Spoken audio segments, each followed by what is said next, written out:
Hello, everybody. Mark here. Welcome along. Hope you're all right. Today's Wednesday lunchtime live demonstration. Not really going to be doing a single project today. We're going to be looking at, as the title suggested, more about that in a second. As the title suggests, we're going to be looking at the skew. Now, I've just said to my esteemed earworms, I'm not really, I don't feel comfortable teaching the skew because I consider myself still a student of the skew. But we're just going to look at the different types, different varieties, and go over a few techniques. And if you pick anything up from today, then I'll be very happy with that. But this isn't really going to be looking at and me teaching you how to use a skew. So, having mentioned my earworms, I'll just bring them in so we can see who they are. Ruby, you can unmute yourself now. Right, so we've got the one and only Ruby Claire here, my Good boss from morning, across the everyone. pond. And we've also got Brian J. Oosby from the Stable Studios at Woodturning. Brian J. Oosby now, is it? Brian J. Oosby. As I said in my post on my community tab, the up-and-coming superstar that is Brian Oosby. Yeah, okay, enough now. Enough already. They're going to be looking after you guys in the chat. They're going to be telling me who's here. They're going to be not doing any questions. Ruby will be giving me advice. Brian will be heckling from the background. Never. And then I'll put them in the background, and we can. I already gave you all my advice, Mark. There you go. Well, you just have to give it again now for the general population then. So before they start, two things. One little housekeeping thing. Wood turning is dangerous. In your own workshop, you're responsible for your own health and safety, same as I am in my workshop. I always try to work in a safe manner, and I always try to present in a safe manner. I do have a filter going above my head. I'm probably not going to be using dust extraction today. I am wearing safety glasses, as you could all see. I'm wearing a smock, nothing on my hands, no rings, no jewelry, no watches or bracelets, and I'm wearing short sleeves, so nothing can snag on the spindle. Right, the other thing is the title. I had a visitor here the other week, and that visitor was Pete from Pete's fault, Jared. I will just bring you guys back, bring myself back in for this one. Pete was here the other week, last Friday, visiting, and as we sometimes do whenever he comes down, we had a few beers. And if anybody noticed, the title for this went up on YouTube at about, I don't know, midnight, 1 o'clock in the morning, Friday, Saturday morning. I was very drunk. And he said, just call it Taming of the Skew. Yeah, that'll do. So that's why it's called what it is. I'm not trying to tame the skew at all. So anything that happens today, it's Pete's fault. It's Pete's fault. It's all Pete's fault.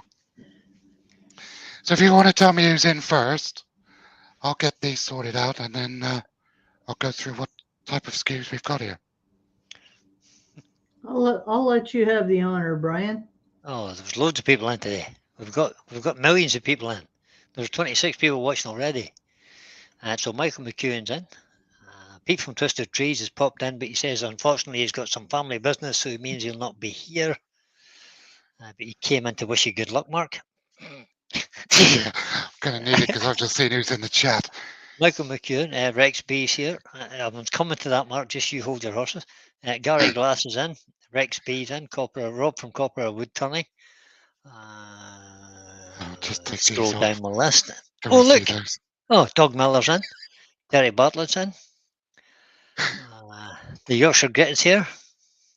I said Chris does already. Who else have we got down on through this list? People have been very friendly to talk to each other. Oh, look. Colwyn Way's in the chat. Oh. Hello, Colwyn. Oh, there's a wonder. He's obviously come in to see what this Taming of the Skew's about. Stephen Gordon's in. Roger Kent's in. Robert Buchanan. Susie the Swiss Woodturner is in. And the Woodturning has just popped in. We've got 30 people watching currently. Wavy Woodshed's in as well. Yeah. That's all for now. I I've think just seen if I've Colin missed said your he's name out. only in for a bit. He's off to pack. With any luck, he'll have left by now. So Tim the Tipsy Turner's in as well. And Leroy 500. There's more people arriving as we go, and I'll just introduce them as they come in. Okay, well, wonderful. Thank you, everybody, for coming along. You're very welcome. Right, so we're going to talk about the skew. I will do some turning, but I'll just introduce you to the skews that I own at the moment. In no particular order, literally, they're pretty much just size ordered. We've got the 32mm Colwyn Way signature skew, the Ashley Isles 1-inch rolled edge skew. That's a Henry Taylor oval skew. This is the Jason Breach. Well, he calls it like a negative rake skew, but it's an unhandled skew for using for detail work on his boxes. It's a great little skew for doing small work. Another Colwyn Way skew. This is the 12mm splayed skew. This is a Crown Cryo high-speed steel skew from Simon Hope. I've just mounted it in my own handle. I was feeling a bit posh one day, so I gave it a U handle. This is the Ashley Isles 5/8 round bar skew. More about that later. And this is a cheap Chinesium 1/2 inch. I believe it's a 1/2 inch. Yeah, 1/2 inch straight edged, not rolled edge skew. That's the one I use for opening tins of wax with. I don't tend to use that one very much.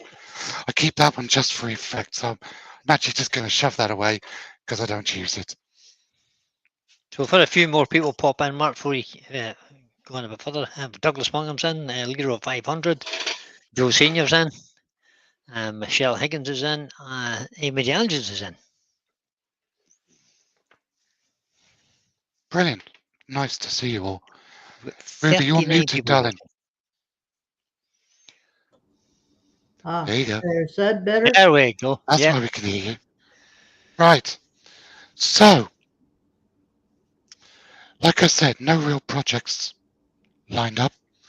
So we're just going to turn a few things, have a little play, and see what... Change camera. See what we get happening. Now, the first thing I like to warm up with every day when I come into the workshop are light poles. I've got hundreds of these, all cut up, drilled, ready to go, and I literally just turn one or two every day. Need a cone center for this one. Turn these every day just to get myself warmed up, and that's something I do recommend for everybody to do, is whatever turning you're going to do, get yourself warmed up. So this hole is drilled at 6mm with a dual size drill. This hole is 3mm. The 6mm bit goes on the light pole drive. It's just a friction drive. Lathe down to 0. Get the tool rest in. Andy the woodwork learner has joined us. Hi, Andy. Right, lathe 0. Full speed. And first skew we're going to use is Colwyn's. You getting that in before he leaves? Yeah. So all I'm doing is roughing down. Just taking the corners off. When you put the skew on the bar, anchor the skew first. Let the bevel rub. Lift the handle until you find the cut. and just transition from one side to the other. So anchor, bevel, cut. We call those the ABCs of turning. That's exactly right. You do that with all your tools. Hopefully. If you don't, something will go wrong. So you can use a splayed skew, or you could use same thing. Anchor, bevel, cut. Mark, do you want to address the height of your tool rest? I was going to do that in a minute.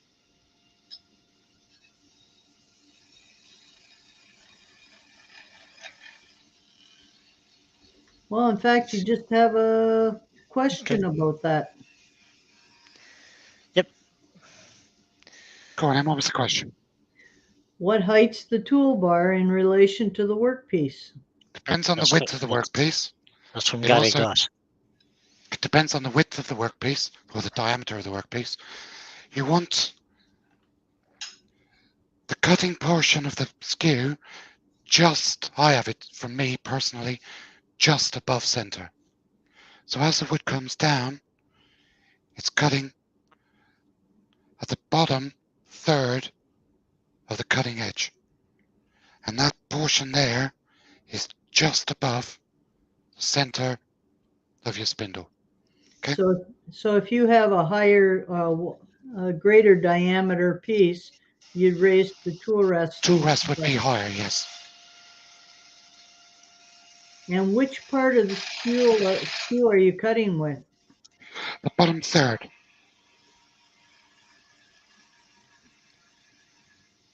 I'll show you with a marker. Can we have an overhead shot? Yep. Now Rex is asking, does the different tool rest make a difference on this? Sharper angle, less angle? Tool rest is completely a personal choice. I put the stainless one on instead of the larger one because I'm going to be doing smaller work. I might actually change to the other smaller Axminster tool rest when I'm doing other stuff. So as you can see on the tool there, you've got the toe and the heel. So toe is the long point, the heel is the short point on the skew, and you're cutting on this bottom third of the bevel. So from there down to the short heel. That's where I'm cutting. So if I do this,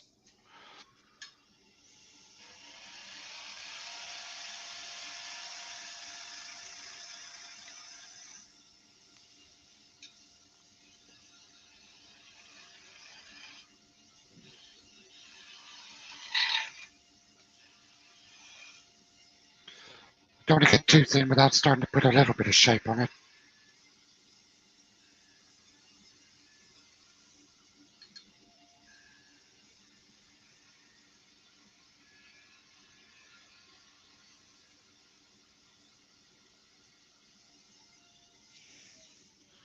I don't know if you can see the shine coming off of that.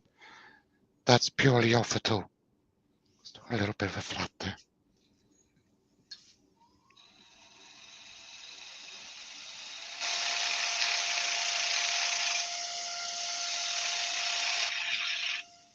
Is there any way your camera will zoom in closer, Mark? That's as far as it'll go, Ruby. That's zoomed all the way. Okay.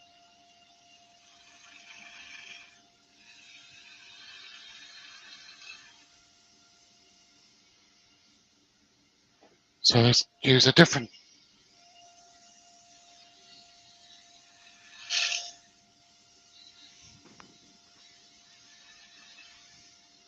Now to round over, all you're doing, maintaining bevel contact, pick up a cut, roll and push forward. Wayne the Woodturner has just joined us. Good to see Hi, you, Wayne. Wayne. He's busy prepping wood at the minute, he says.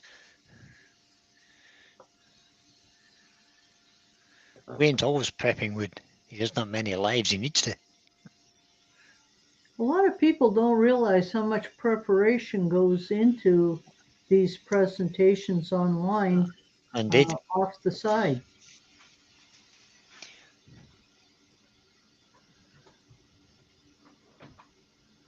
So Andy the Woodwork There you Learner is go. asking a question. He says, Go on in. I find as a beginner that bigger skews are easier to use than smaller ones. Or is that just me?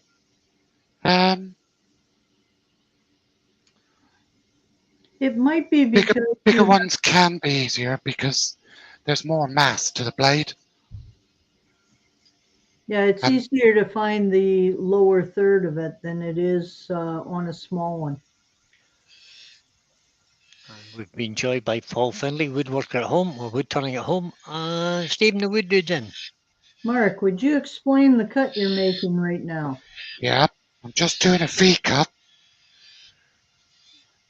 with the Which toe end of the of, skew, which end of the skew are you using? with the toe of the skew.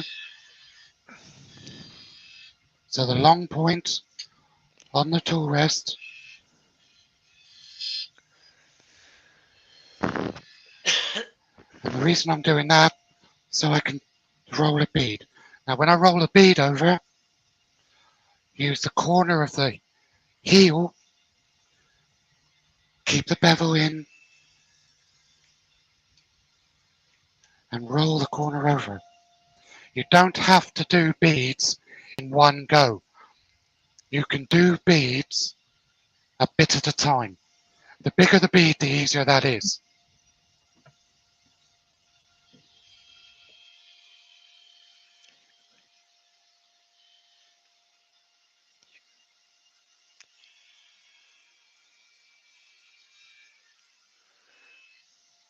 Oh, I'm that rubbish. It's because I can't see. Bill Kurek has joined us from Tennessee, Bakewell in Tennessee. That blinds us out, Mark. Yeah, I know, but I need to see a second.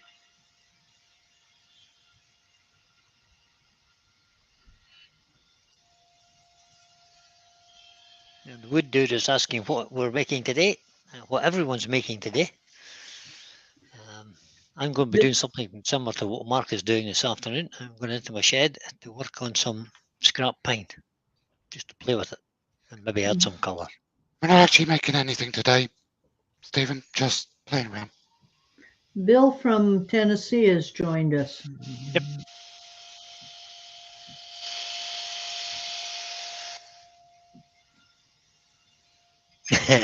Copy tool rest just a bit wrong. Here we go. Rex B is asking a question. He says, how many skews do you need, not desire, for the average turner? I would say for the average turner, 2. I have I have 2. 2 different skews. I have all of these. These are all for specific reasons. Some are for detail work, some are for production work, some are for roughing out, some are just, one is because I wanted it. The needs and the wants, right. There's probably the 2 that you could do the most with. Oh, we can't So, see them. Oh, the rolled edge and Colwyn's splayed skew. The splayed skew for the detail work. The 1-inch skew is the workhorse. That does all my roughing out for the spindles, the newel posts, the chair legs, the table legs. That does all the work, all the heavy roughing, and Colwyn's does all the detail work, the beads, coves, the V-cuts for the burn lines. This one was a want. This is Jason Breach's detail skew. That was a want. That wasn't a need. You don't have to have the small skews, but they're nice to have. You know? I find they're handy for doing small projects. Like I have one skew that's about 2 inches in width that I use when I'm doing very large turnings. So there's a light bulb. Small hole at the top, big hole at the bottom for the knot. So you tie the string, the knot goes up inside, you can't see the string. That's a light bulb. Piece of unknown wood. See what this is. Do a bit of big roughing down. Richard Fields has joined us. Good afternoon, Richard. Hello, Richard. Stephen Should you- says that he's making a steamer for bending wood for super thin round handles. That sounds like an interesting project. Yeah, I did think about making a steamer one time. Never got around to it yet. There it is. If you're using green wood and the piece is very thin, I found that just with a heat gun you can bend it quite nicely. No, that's a good idea, Ruby. Amy DeAngelis has joined us. Hi, Amy. Hi, Amy. Amy's been in for a while, guys. Oh, okay. I'm And going to Yeah, put the she longer. just said hello to you there, Ruby. all right. And Barry has joined us. Hi, Barry. Welcome along, buddy. So Woodwork Learner says, question. If your skew does not have a rolled edge, would you recommend rounding it over with a diamond file or just Yes. put up with it? That skew that I showed at the beginning, can't remember, this one, actually has a very sharp edge on the bar. Yeah, so does And what mine. I've done, I don't know if you can see, just the front 2 inches, I've taken on all 4 corners and literally just linished a rounder corner on. So it's easier, because otherwise it digs in. See, there it rolls, there it doesn't. It slides along the wood, no problem where I've taken the corners off. But up here, it's actually quite sharp and it digs in, and it'll do that on your tool rest. That's So why yes, that's why my preference is really for an oval skew, or one that where the top and bottom edges are already rounded over. like That that. actually, Yeah. actually, that was one that Mark has with the rounded edges is nice.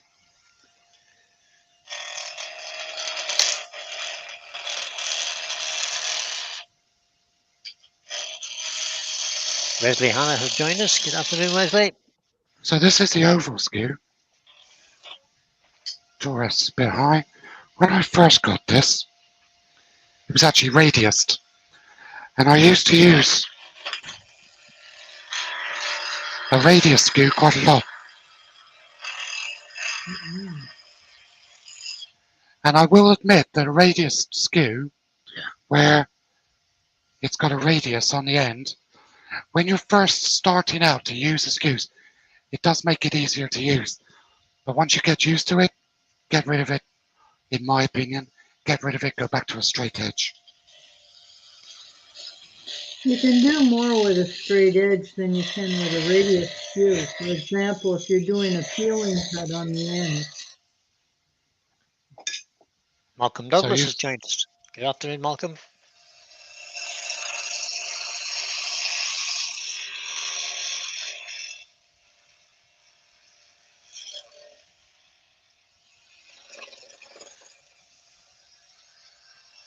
So that cut you're doing now is called a planing cut, isn't that right, Mark? It is. Yeah. And you can go backwards or forwards.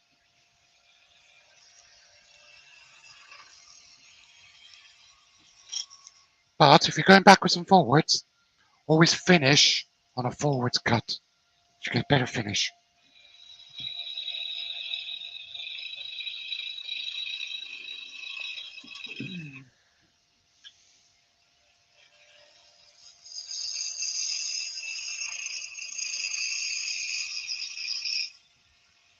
That would be because you're cutting on a forward and you're scraping on a backwards cut. Yeah.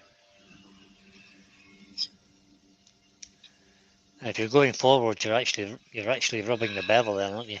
Forwards. Right. Well, you would be even After the cut. backwards Yeah, but after the cut, so you're cutting and then rubbing the bevel, Right. as opposed to rubbing the bevel and then producing the cut. So you're actually lifting the fibres. If you're going backwards, you're actually lifting the fibres after the bevel's been over them. Correct. So this is a planing cut, as the guys have just said. So you're planing the wood off. The wood's coming over and coming onto the sharp edge of the skew.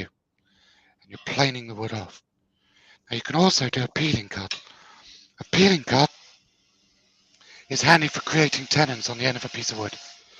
So rubbing the bevel there, lift the handle. There's peeling cut. And you're peeling the fibres off the wood.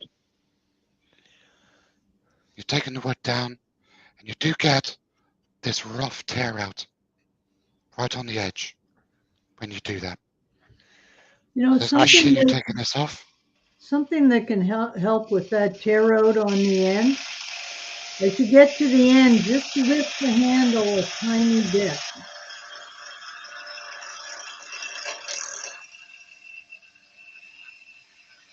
Right about there.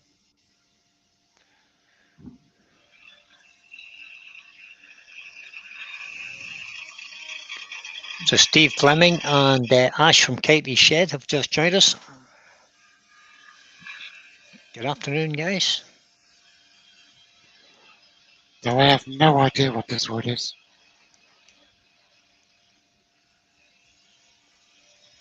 It's whitewood. White.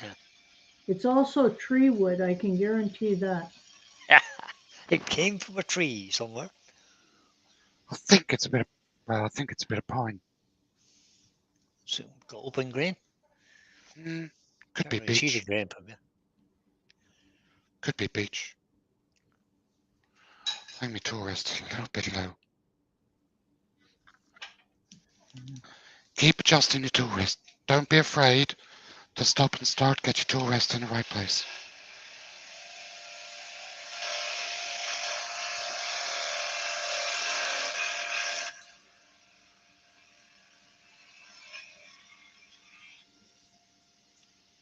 Right, so V-cut.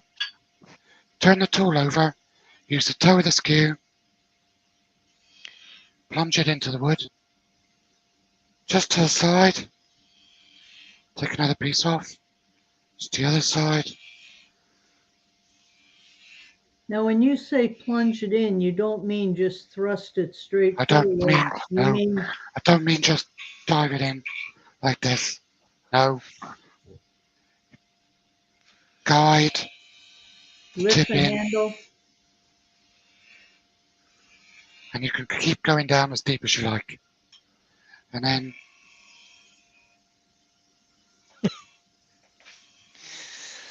Steve Fleming is concerned about your welfare, Mark. He says, Mark, how after you after your fall the other night? Don't talk about the broken chair. He's in bad shape. He's all scraped up, and it was too big a scrape to put a Band-Aid on. you're ready to go. No. There Sorry. you go. He's got a wee scratch, look, guys. That was the one that was bleeding a lot. So yeah, a couple of boo-boos. Now, Rex is asking, what is the first and second indicator you are doing something wrong with the skew, besides it not digging in? What's the... How do you know you're using the skew wrong? What does the skew do? Oh, well, I'll show you. If you're not on the bevel, so I'm bevel rubbing there. If you come off the bevel and just go onto the edge, it'll move it back. And then you get the lovely Woodturner spirals. How about those? Lovely. So you've got to stay on this bevel while you're cutting. If you come off the bevel and just go onto the edge of the tool is unsupported. There's nothing supporting the cutting edge. So it's just going to dive to the side. The other thing you can do, nice relaxed grip on a skew. It's not doing it. There you go.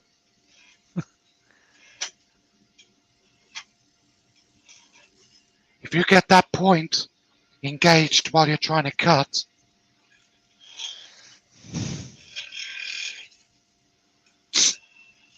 when you want to try and get it to catch, you can't. It will catch and dig in. Alright? And it's a bang.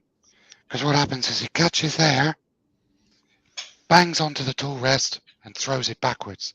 And then the next time you come to want to use it, you're gripping on for grim life because you've had a catch, and everything then just gets worse. Be relaxed, gentle grip.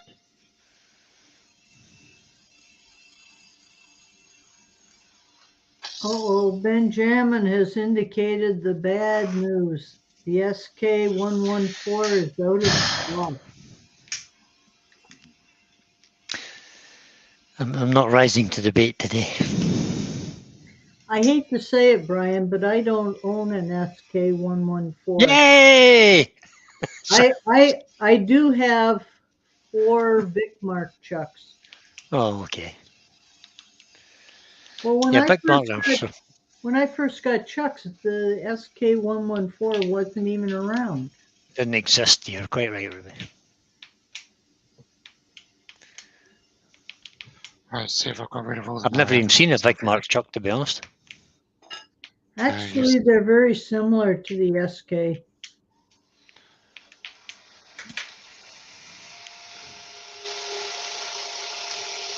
Douglas Mungham is asking a question. And he says, Mark, this might be an out of order question, but could you use a skew on a spindle orientated vase? Yes. Definitely. Yeah, why not? It's a spindle. You could, yeah. It's not out of order at all. If anybody was watching Les Thorne last night with that mud vase, just about everything he did, with the exception of the very tight coves on the base, he probably could have done with a skew. Yeah, he probably could have, yeah. Now this is a smaller skew. This is a 1/2 inch. The principle is the same. So you've got the toe and the heel, anchor, bevel ride.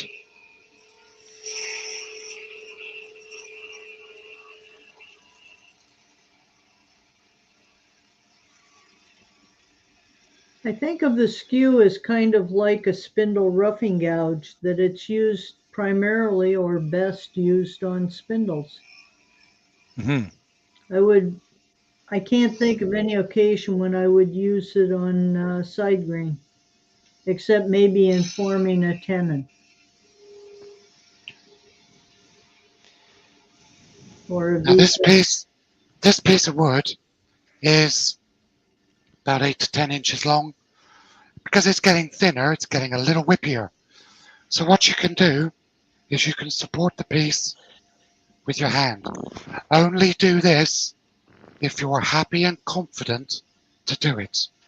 So skew on the tool rest, on the bevel, thumb on the blade, hand over the back, and just lightly press against the wood.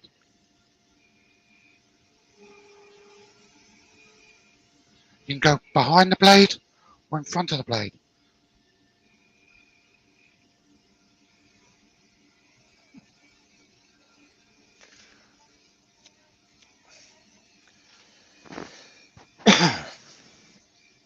Chris from Bailey's Woodwork has just joined us. Good morning, Chris.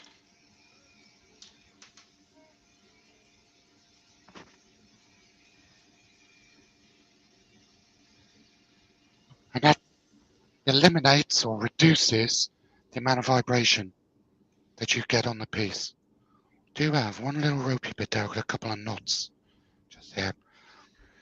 Down this end, I don't know if you can see, there's a little bit of texture spiral lines because I haven't cut this piece while I've been supporting it.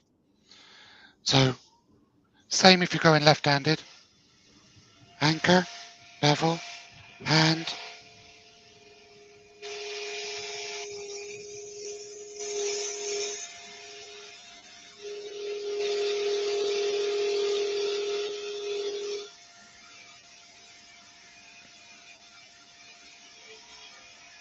Benjamin has made a comment that the skew is the original negative rake scraper, and he's absolutely correct.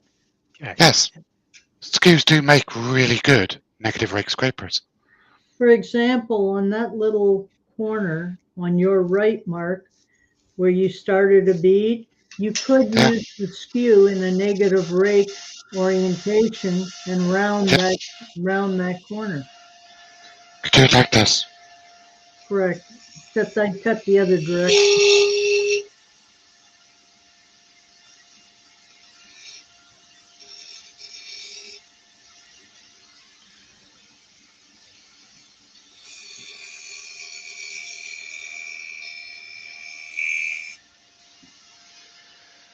Hmm.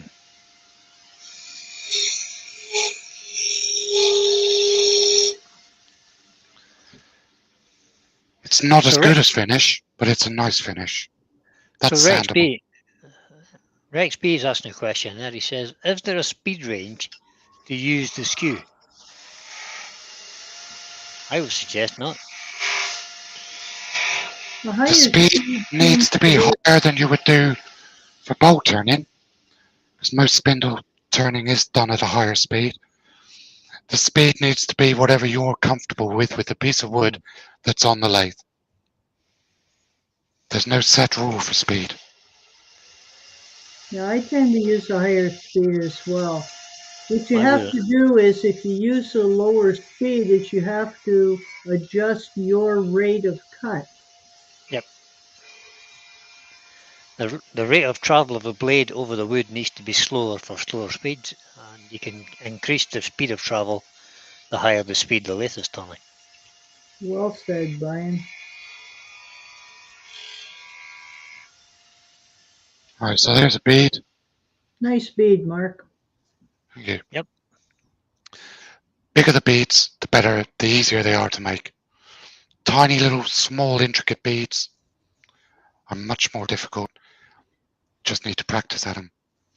You know, what you can do for really tiny beads is you can use a Beading or even a 3/8 beading parting tool. Yep. But you're using them in a skew orientation. Hmm. So to do that, just do a V-cut.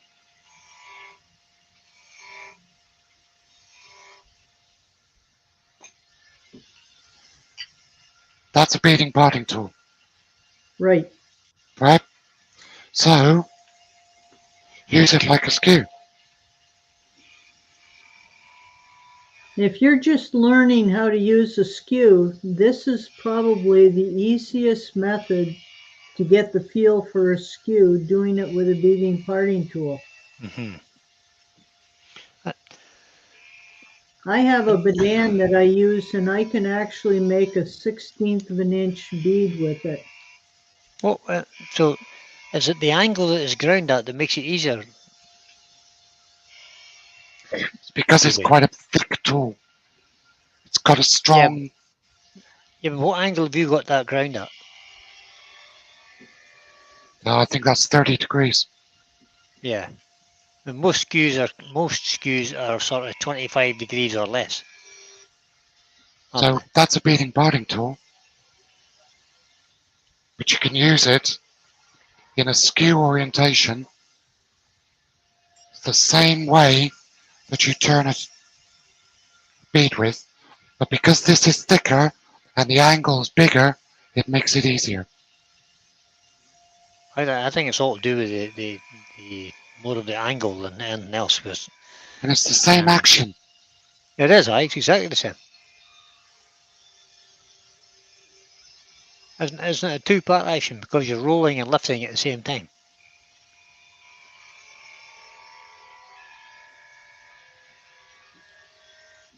And when you get to about that point, you're pushing forward as well. 3 parts. You've got to push forward to maintain the bevel. That Now, was one of the tips that Terry gave me. Now, Mark, if somebody is turning a set of beads and they find that on one side all of their beads have a straight angle coming in, I just put my hand up. what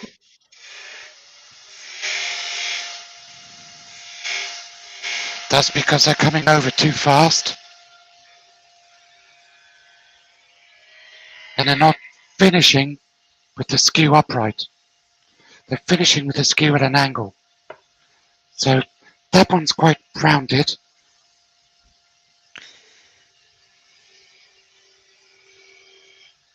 If I go in like that, you can see that one's got an angle like this, which will make the bead uneven. the other thing they're not All the way doing, over. yeah, the other thing they're not doing is looking at the very top edge of the wood. They're probably just looking at the tool itself where it's cutting.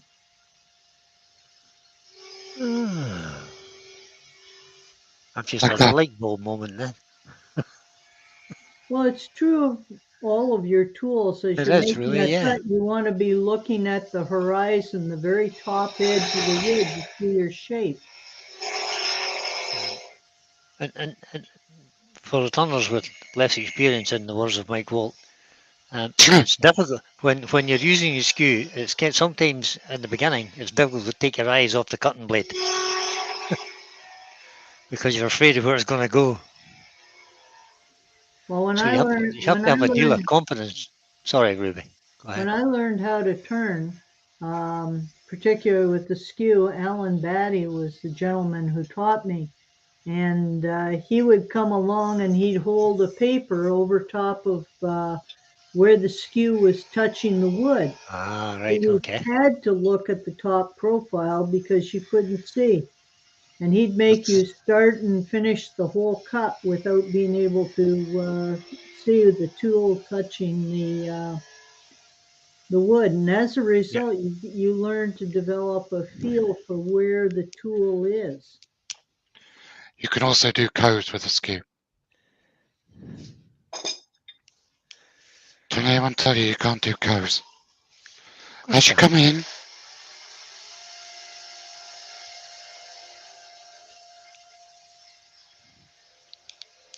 obviously the skew is a bit more upright.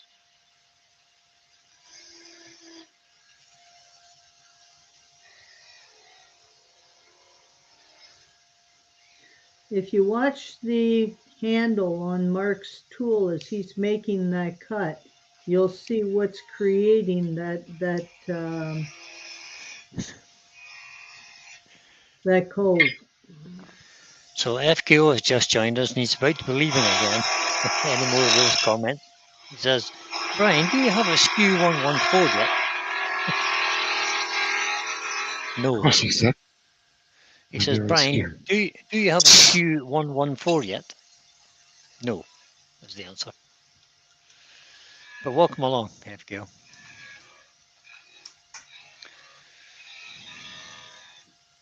He also says, excuse me for being late. Quite all right.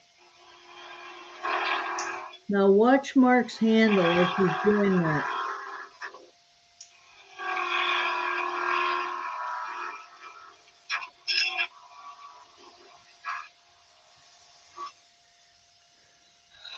Actually, don't watch anything at the moment. Bailey Woodwork says, the first thing I did to learn how to skew was make as many catches as I could.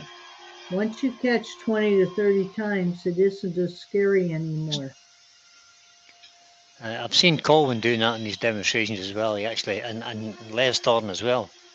He actually demonstrates almost right at the very beginning how to get a catch. Yep. I find demonstrating a catch to be very difficult. It goes against what I know I should be doing. Yeah, exactly. I think they do as well, but you kind of demonstrate it just to let people know that the tool's not going to just knock the Yeah. piece of wood out of the, or jump out your hand, or The run back is the annoying catch because you might have had a lovely piece of wood. yeah. You've done a beautiful wand. You get that because you just took the tool off the bevel and it's run back and ruined it. And that's the annoying catch. The frightening catch is when Get the you're tool. doing it. So we'll do a planing cut and you let the tool. Off the bevel. You can't get it now. That's it. Okay, Rex is asking, is using the There you go. skew on a finial any different than normal, other than smaller scale? And I would say no, it's not. Just use a smaller skew. Just watch Cindy Drosna.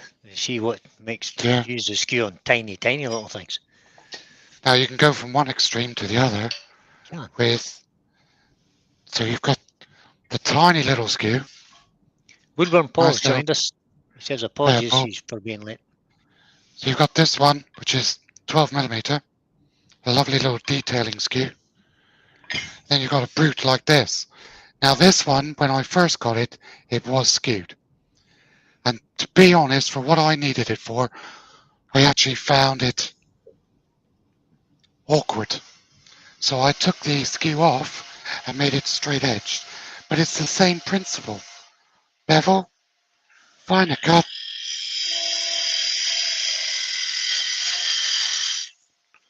I just use this for waste removal.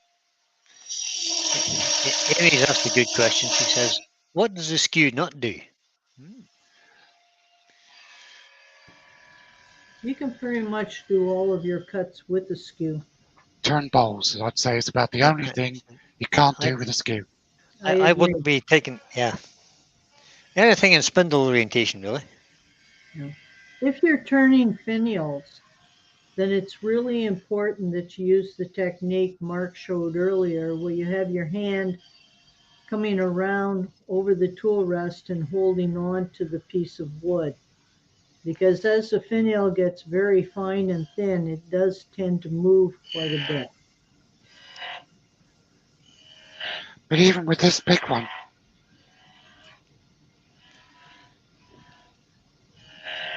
you can still do the same work.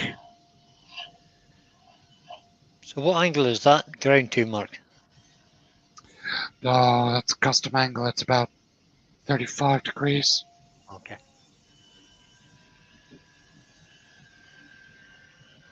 Gary This one I Glass sharpen by hand. says he uses the skew to open lids on his tins of finishing products. Actually, Gary, if you were to contact Hampshire Sheen, they give you a nice little tool for opening tins. Still got some spirals on there. So let's just clean this up. I have one of those nice little tin opening tools.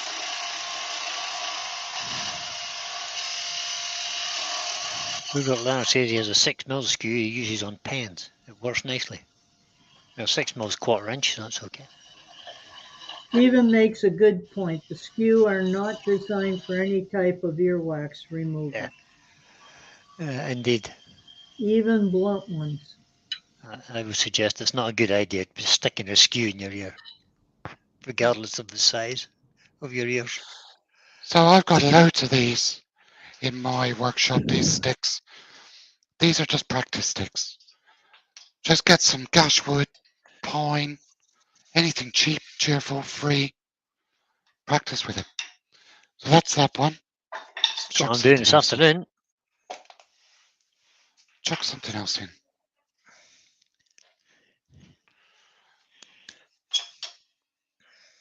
What should we do with this one? Anyone? Anyone ideas? Close off center on it. Try that instead.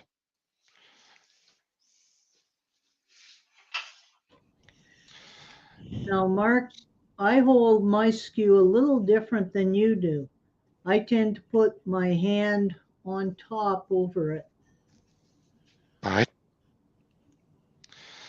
although not on the start of this cut. Once So it's you do round. this. Yeah, but my hand that's on top is also touching the heel of my hand is touching the tool rest. Like that. The heel of your Yeah. hand. Oh, okay. Once the heel of your hand is against the tool rest, it really steadies it. Especially if you were doing on like a 6-inch or 8-inch in diameter post.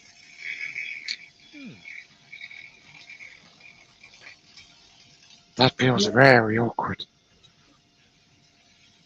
It's what you get used to. Yeah, Doug Miller's suggesting he used his 1/2-inch skew for a 36-piece pen order last week. Well done, Doug. Yeah, for doing something like pens, a skew can be very fast and very efficient. I like it for that type.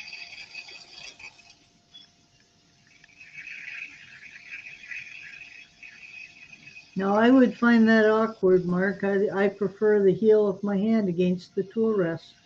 Yeah, so I find that, It's what you get used to. especially for me, because I have no feeling in this arm. Down to about here. Down to about there. I've got no feeling. So I can't feel that at all. I can see myself. I can feel that. But about here, nothing. It's dead. It's just numb. And that's the same down my whole side of my left side of my body. So I tend to have my hand in positions where I can see it better. And because I can see the palm of my hand underneath, I register where it is easier.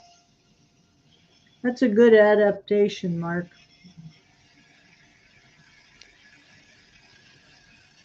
Just right, that's how I hold my skew too. I think part of it is how you're taught when you originally start. Yeah.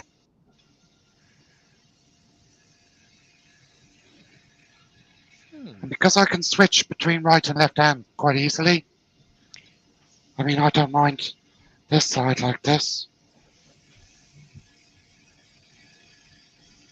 And that's something turners should practice. You shouldn't say to yourself, well, I'm right-handed or I'm left-handed and only turn one way.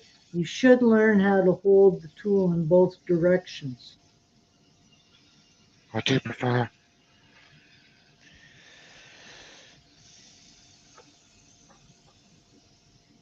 I just feel that with my hand underneath either side, I just feel I have a better feel for the bevel on the wood.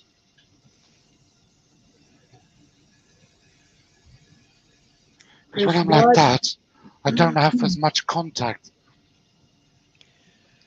Chris Dodd says he uses his 6mm a lot on lidded boxes, great for fine details. And I would tend to agree with that. Right, so let's actually make something, shall we? Go on then. What you going to make? Well, I'll make a spurtle. Oh, a spurtle. Spurtle's a good Scottish word. Yeah, for the Americans who are watching that don't know what a spurtle is, it's like a long stirring spoon. It's a stirring stick for porridge, is what it is. Well, it works on soup too. Yeah, it does, yeah, but it's primarily in Scotland for use for porridge. You got to stir if you're making porridge from rolled oats. Right. Without all the fancy stuff you've got now, you have to stir it constantly to make it nice and creamy. Right. And a spoon doesn't work because you move it too much. The rounded shape of the spurtle stick just moves it out the way of the stick and kind of creates an eddy behind it and makes it more creamy. There's one cut you haven't shown, Mark. And that's where on the very end, when you're just doing a cleaning cut on the end of a piece of wood. Oh yeah, Yeah, I did that earlier. Ah, No, that's a planing cut. that's clinical. It's when No, you just would when you go in with the toe on that end. so like you were You parting just something go off almost, eh? right. oh, well, yeah, it's like, Just to get a nice finish on the edge of a. Because I find sometimes that parting tools kind of tear out timber a lot.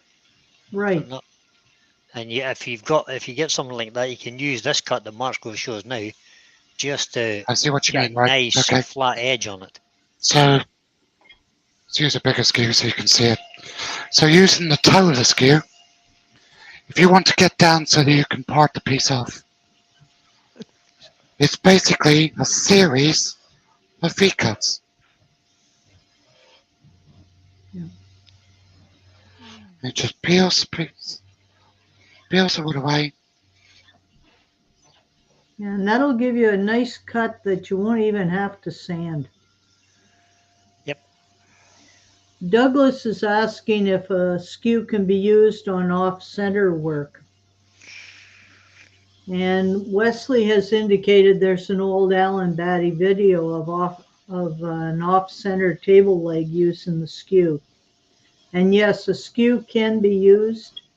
If you ever watch any work by Jean-Francois Escalin, who does a lot of off-center work in France, he uses a Beading primarily, but he uses it in a skew orientation. And he uses it for all of his off-center work. And it gives you a much cleaner cut.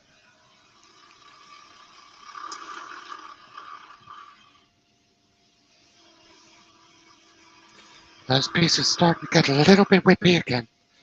So just support it. They're quite heavy cuts.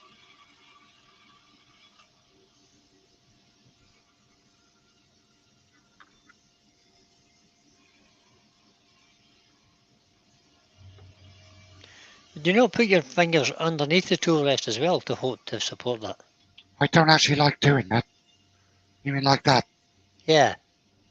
It's Because difficult I mean, to do I've with seen, the Axminster rests. yeah, because it's a great big Um, chunky rest, yeah. Yeah. Because I've seen Cindy So Grosda do that a lot. She puts her hand underneath. Depends too again, on how because long your fingers are. Well, that's true, I suppose, yeah. it also, this is going to sound weird. When I'm standing here and I do that, Mhm. the tool rest and the tool post are in the way of my hand. I Okay. can't see my hand as well All right, okay. because of that's a me problem. Yeah. But you can do it. It's just that that's the wood is rotating now upwards away from your fingers. Is You can do it, but I don't feel comfortable because there's something in the way of seeing where my hand is. Okay, mate. Yeah. Because I can't feel it, I don't like not being able to see. So I prefer to have my full hand in vision. Yeah, I tend to prefer my hand over top as well. I've never tried it, to be honest. I must have just. I can't remember seeing anybody doing it until today.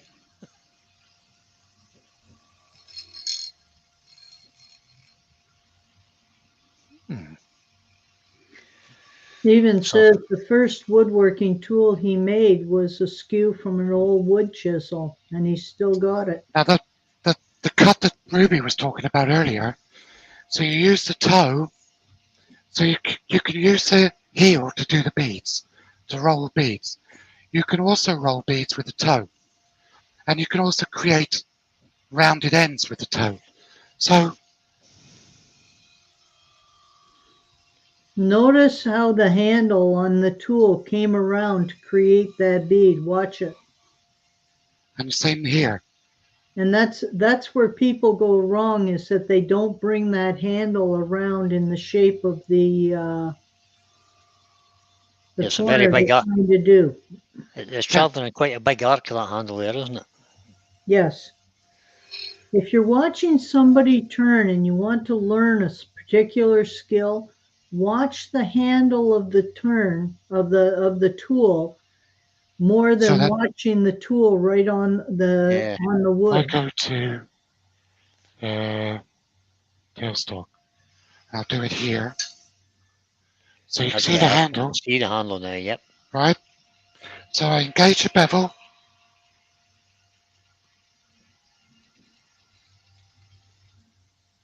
See how it's come round? Yep.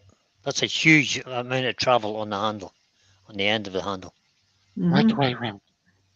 Well, if you're even using a spindle gouge, you should have that much travel as well.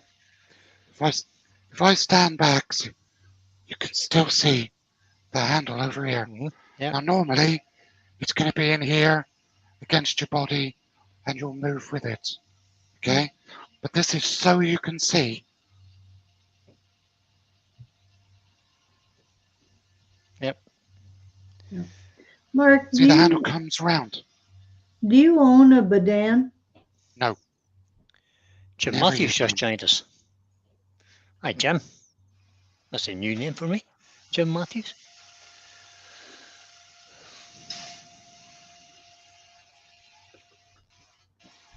Okay, woodwork learner. A Beading is like a beading parting tool, except it's only ground on one side, not on two sides. And it's used with the bevel up. I'll tell you what, I'll just slip downstairs and grab a Beading, okay, Mark? Yep, no problem. I have a Right, so I'm going to part this off now. So a couple of toe cuts at the end. Get this down nice and thin.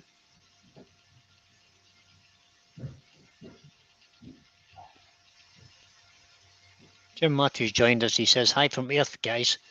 New learner turner here, so I'll learn from the video. Good man, Jim. It's nice to have you along. It's always good to have new people in. Can we change the camera back to the overhead, Mark? Yep.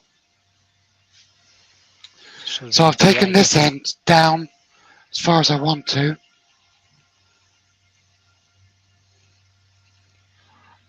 This end, now I'm going to support the piece by coming over the top and just cupping the piece.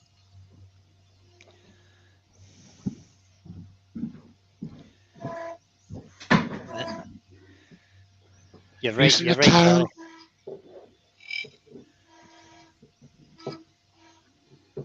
Down as far as I want to. Zed's in. Hi, Zed. Hello, Zed. Mark, do you want to highlight me for a moment? Yep, will do. Right. If you can remember how to. There you go. So layout. There you go. There. There's a this is a Beading. It's only ground on one side. So you would put it against the wheel like this. And you would, whoops. And you would sharpen it.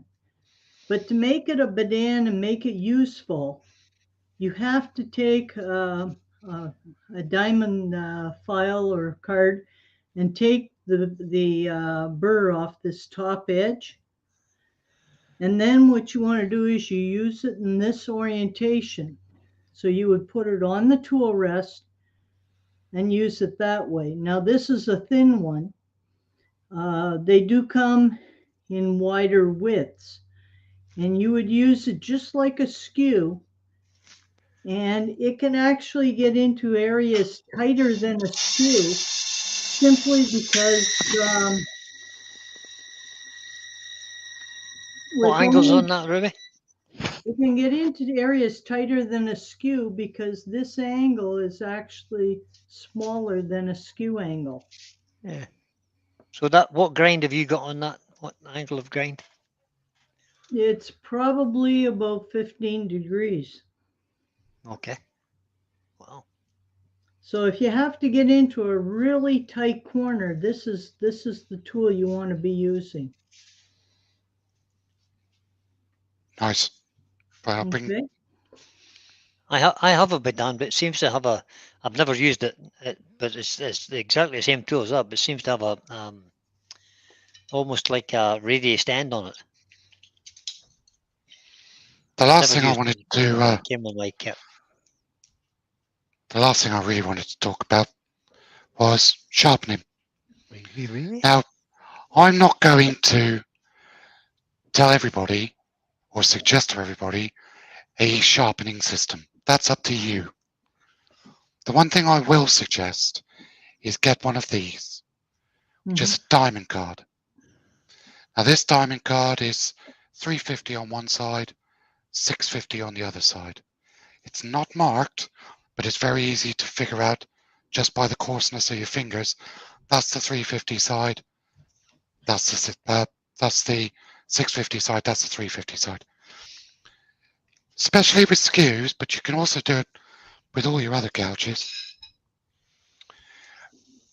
I use the $6.50, so I sharpen on my particular sharpening system, and then just to freshen up the cutting edge, you want to hold the tool in your left hand if you're right-handed, other way round if you're left-handed. Bring the card to the tool, not the tool to the card. That is important.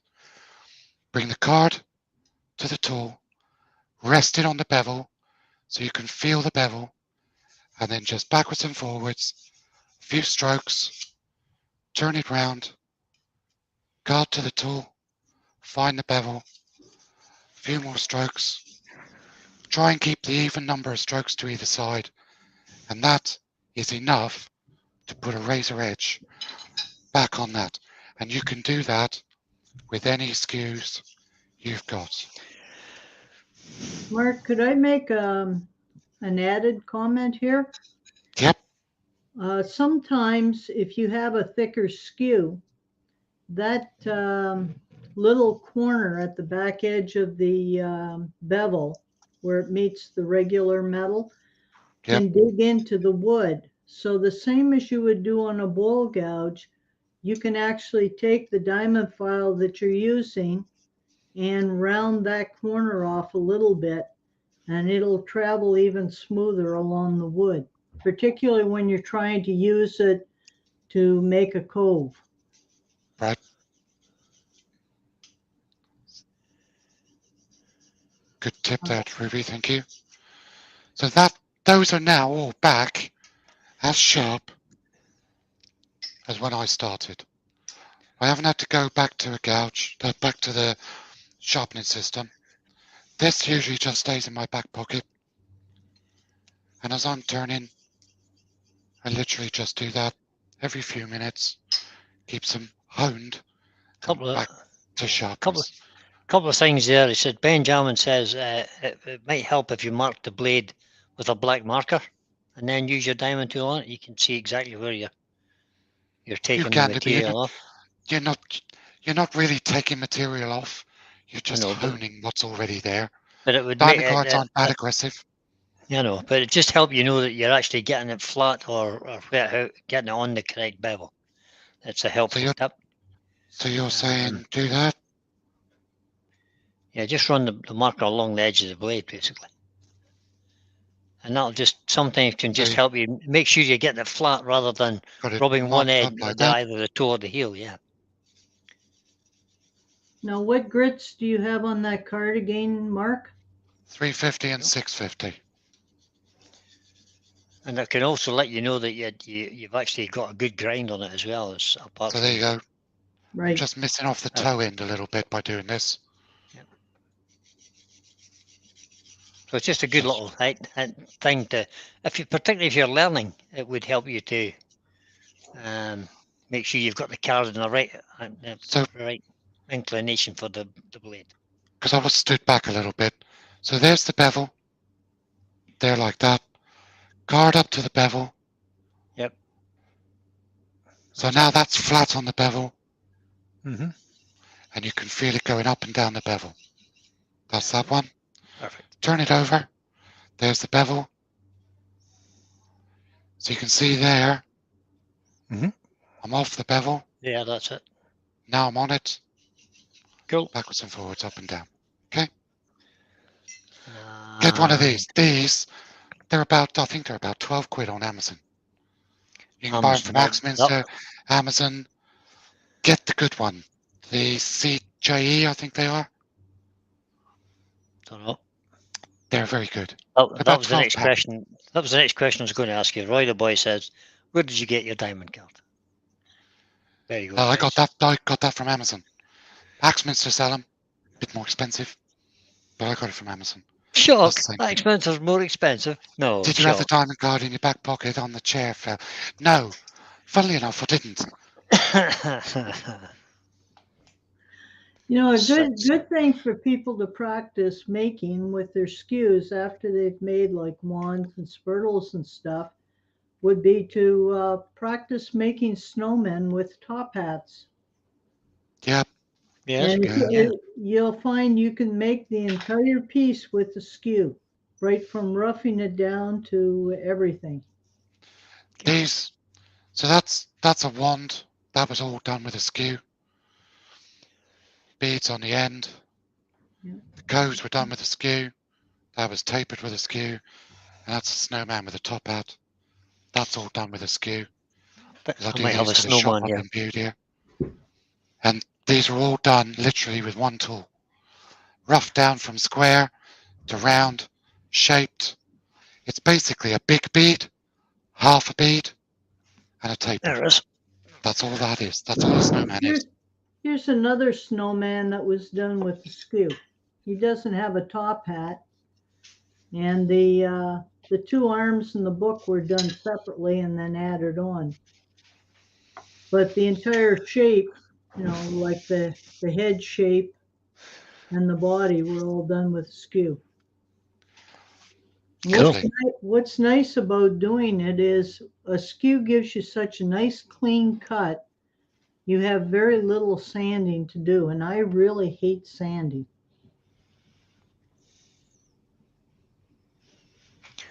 Seeing a few comments. Thank you everybody for coming along today.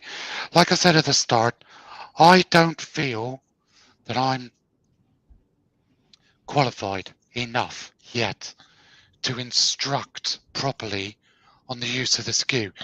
The whole point of today, from my side of it, was to encourage people to use it, to pick a skew up and stop being afraid of it. I used to be afraid of the skew, and then Terry from TJ Turning and Pete from Twisted Trees both gave me hands-on, face-to-face instruction using it, and they encouraged me to use it more and more and more. And now with the kind of work that I'm doing more of, production work, the skew I find is the only tool I'm picking up to use. I'll start with a square stock. I'll use the big skew to rough it down, and I'll use the smaller skews to do the finer detail work. Right. And that's saving me time, because my customers, for some of the stuff I'm doing, are only wanting the finished pieces coming off the lathe at 180, because they're going to be painted. So I'm finding if I'm getting a good finish off the skew, I'm not even having to sand. Because if I sand at 180, I'm actually taking it back from like a 240 finish off the skew. So I don't have to sand. When I'm doing stair spindles and newel posts, that dust extractor doesn't even get turned on. I just plane them down, do the shapes, boom, done. And they get stacked over there and sent off. And they're happy as Larry with them. It's saving me in sandpaper. It's saving me in electricity. It's just saving all the time as well. You know, that's it. Use the skew. Stop being afraid of it. Pick it up. Play. It's not going to hurt you. If it bites, if it gets a, it didn't knock me on my butt, did it? It didn't fly out of my hand. The piece never left the lathe, and I had umpteen catches. All on purpose. One not on purpose. Nobody saw it. But yes, we did. Oh, shut Yes, up. we did. All the ones that I did on purpose, they didn't hurt me. The piece never left the lathe. Ruined it, but then you just start again. It's fun. Pick another piece up, start again. Use the skews. They're not terrifying. Okay? No, they're Right. actually fun to use. That's too big. And they give such a beautiful finish. They really do give a beautiful finish. That's it from me today. There'll be a proper project next week. So this was just something thrown together in a drunken stupor with Pete. Thank you, everybody, for coming along. I mean, you There's have another lesson for you you today. have to clarify that, Mark, that you're not drunk now. I'm not drunk now. No, this was Yeah. last Friday we decided. No, this to was do last this. Friday. Yeah. Okay. Don't set up YouTube lives when you've had a couple of beers. It's always going to be dangerous. So there'll be a project next week, something we can all have a go at. Thank you very much to Ruby for coming along. Oh, I thank know you it's for early in the morning there inviting with me. you. Douglas was asking for a link for diamond cards. And Douglas, there are so many to choose from. If you just Google diamond card, Diamond there card on are Amazon. loads of them. Yeah. So Or there's Doug, no point in me putting a message me link later, in. mate. Message me later and I'll put the link in for the one I bought. Thank you, Brian, for coming along. You're welcome. You're welcome. Don't forget, folks, tonight we've got Wayne the Woodturner at 8 Yeah. o'clock. Who we now know is turning a piece of monkey puzzle. Cool. Ooh, lovely. Don't get to see that very often on YouTube. So pop along and see Wayne tonight. Give him loads of support. Brian, you lunchtiming tomorrow? Lunchtime tomorrow and again on Friday evening, covering for Steve at SK Crafts. Wayne will be lunchtime on Friday. Brian will be Thursday lunch and Friday evening. Friday evening, yep. And then Wayne will be Saturday evening. And Steve, SK Crafts will be Oh no, No, Steve's he's not on doing a Sunday. video on Sunday. Video on Sunday, yep. And then Emma will probably Emma the Tiny Turners doing an IRD, I think, on Sunday. That might be a paid one. If not, she'll probably be live on YouTube. And then we're back into next week with Terry from DJ Pete. No, it's not. Pete, Pete from Twisted Trees. Trees. Yeah. And I know what he's doing, so pop along and see Pete on Monday. He's covering from It'll be Temporary huge. Terry, and he's doing a giveaway. And he's doing a giveaway, and he's doing a huge piece as well. And then we're back into next week. And then I'm on Monday night again. Right. So I'm going to say goodbye. Thank you ever so Goodbye. much for popping along. Bye, everyone. See you all soon. Take care. Goodbye, Bye-bye. everybody.